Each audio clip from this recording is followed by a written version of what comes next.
Hello. Now, in order for you to replace this Nissan Infiniti or Infiniti fx35 fuel pump, you need to locate it at the rear seat, precisely at the passenger location. There are two of them, but the one you're gonna be needing to deal with is the one at the passenger rear right. Now you need to grab the seat underneath and pull it up. Before pulling it up, you can see this black stuff right there that is behind that is just at the corner of the white hole, which is here, which you're seeing. I'm going to be pointing an arrow towards there so you see it. You need to pull it, right, because it's a locker that locks the seat in place. So you need to just pull it forward, drag it forward to where the leg position used to be, then it will open. You're gonna do this, then pull the seat up, right? You drag it first, you pull the seat up, then you do the same thing on the rear left passenger side. Then as soon as you do that, then you grab the seat and pull it forward. I forgot to actually cover this part before trying to replace this very fuel pump. So once you do that, then you can go ahead with the rest of the video.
Okay, guys. Now there is something which I never told you guys.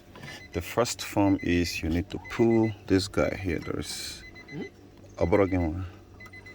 Need to pull this and pull the other one. As soon as you pull this, you jack this guy up. The other side, the same thing. Then you pull the seat towards the side and get it out. That is the first thing you need to do before you attempt to replace this. Now you've seen that I've got the new one in place. There is a return rubber that actually helps to create a sealant within here, which I covered in the previous video there. Then this spring, don't forget it, because if you forget it, what's gonna happen is that the car is actually gonna start up, but once you start getting a low gas in the tank, the car will shut off, because this springs actually helps the fuel pump assembly to go to the barest minimum to touch down and get the fuel as it's supposed to. Now don't forget something. Let me open this a little bit and show you guys some little bit more details. Don't forget to install the filter. Let's see, it's a whole new filter with the fuel pump. And don't forget to clip it back so that it doesn't fall out. Now as soon as that is done, then you're ready to couple it back in, and you're ready to go. So let me go ahead and put this back, and okay.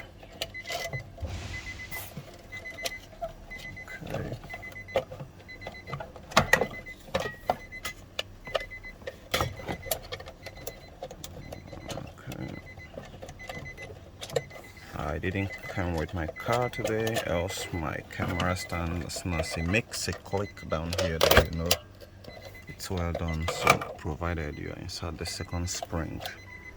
So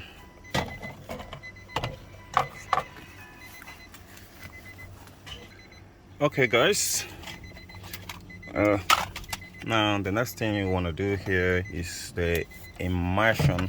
Want to make sure that this wire actually get out. That is for the fuel gauge, fuel sensor, fuel level sensor. So you want to make sure that it's not out and it's in place, and the both of them are not meeting each other. This is how it's supposed to be, so that this one don't come to touch this one here. Now also don't forget this sensor here also. I think this is a fuel temperature sensor for this very car here. It's right inside the tank. Now let me go ahead and insert it as simply as that. Now there is one more line inside the tank which we didn't cover that yesterday. That line is supposed to be going somewhere here. I need to find it before putting this back. Just a moment. Okay. Here we go. I hope this is okay. That's it right here. They have actually destroyed a clip, but this is supposed to be going in here. Okay, they haven't. So push it.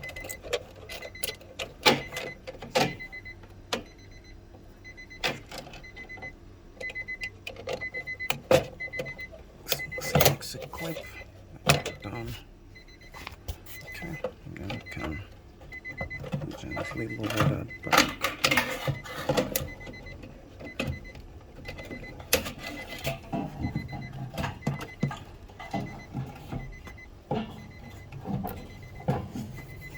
Okay.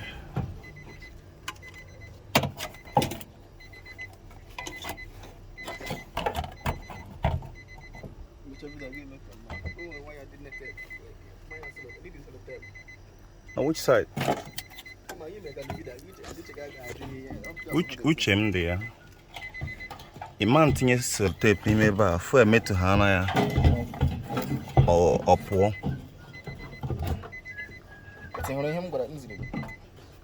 inside here now. I let it in your basel tape. And when did the channel but now that I touch it together. Okay, so as soon as you set it up like this, then you're done. The next thing is to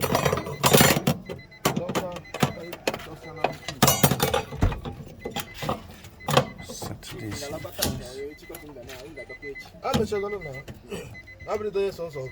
Then go ahead and tighten the 8mm bolt, and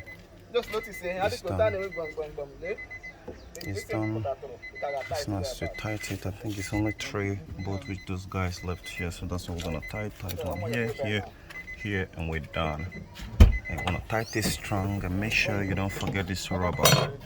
There's a seal here. If you forget this blue seal here, then it's gonna leak gasoline when you fill up your tank. And as soon as that is done, let me tie the tray. Then we get back on, get that tight, then socket this in place and get this one fixed here. Now there is something you guys are seeing here. It's supposed to be facing here. If you face here, it means it's not in good position, so it will turn it.